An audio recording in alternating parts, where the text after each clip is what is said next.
All right, hey, what's up, guys? So we are still in phase two.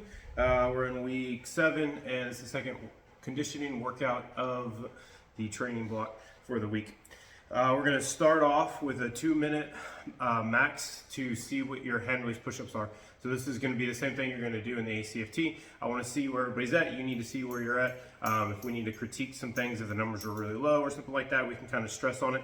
But as the weeks keep going, we get a little bit closer. We're going to start testing different ones. We tested the 3-rep max last week. I think a lot of y'all missed that workout, but the ones that did it, you saw where your 3-rep max was.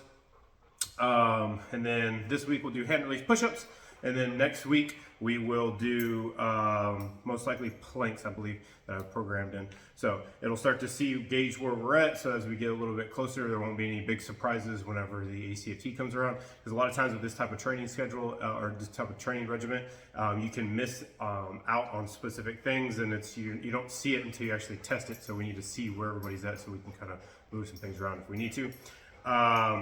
With that being said, too, look up, there's an app called the ACFT app, and then if you go into it, it'll give you all the instructions, everything you need in that app. It's awesome. I use it whenever I'm grading ACFTs or running ACFTs, administering ACFTs. It's a really great tool. I'll drop it in the link or in the chat so everybody can know what's going on. But at the bottom, you hit your little score card, I believe is what it is, and then it'll bring up and you put your gender, your age group, and then it gives you all of your scores from what I think it's like 60% all the way up for each different movement in the or each different section of the ACFT.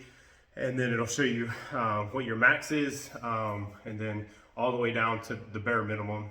But nobody in this group is going to be looking at the bare minimum. Everybody's going to be looking at what they can max out. So then it gives you the points per each one, so you can kind of calculate your scores out or whatever. But I want everybody to concentrate on maxing out as much at each one of these movements as they can, so it gives you the best score. You should never look at the bare minimum just for passing and be like, oh look, I did a minute on the plank, I passed with 60%, I'm done. And we're not going to get into that right now, but I'll make a separate video on that later on, I guess. It's kind of a pet peeve of mine.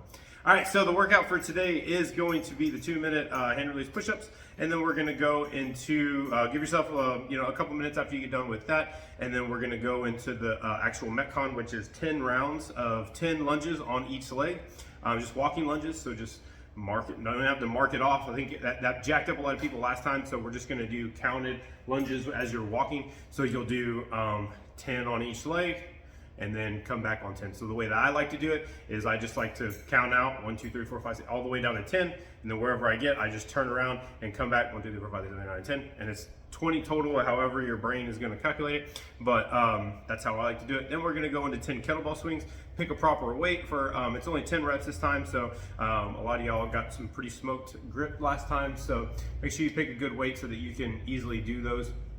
I easily do them, but do them where it's challenging, but it's not smoking you out really bad. And then you're going to go into 10 sit-ups. So it's it kind of bounces back and forth between the lower body and upper body, so it should be a pretty good mix for you guys. I think last time we did kettlebell swings, like hand release push-ups, and my shoulders were freaking smoked. So it was good for that part of it all, but now we're going to kind of rotate into evening it out a little more. And then we're going to rest for 10 minutes like we always do, and then we're going to transition into the sprints, Tabata sprints, or whatever you want to do.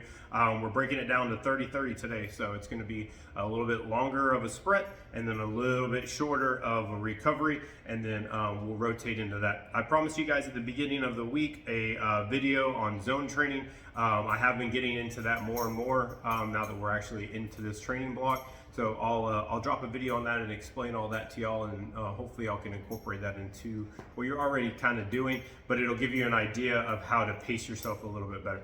But yeah, if you guys have any questions, let me know. If not, then enjoy the workout, and we will see you guys in 2 days for the last training, or the last workout of the training week.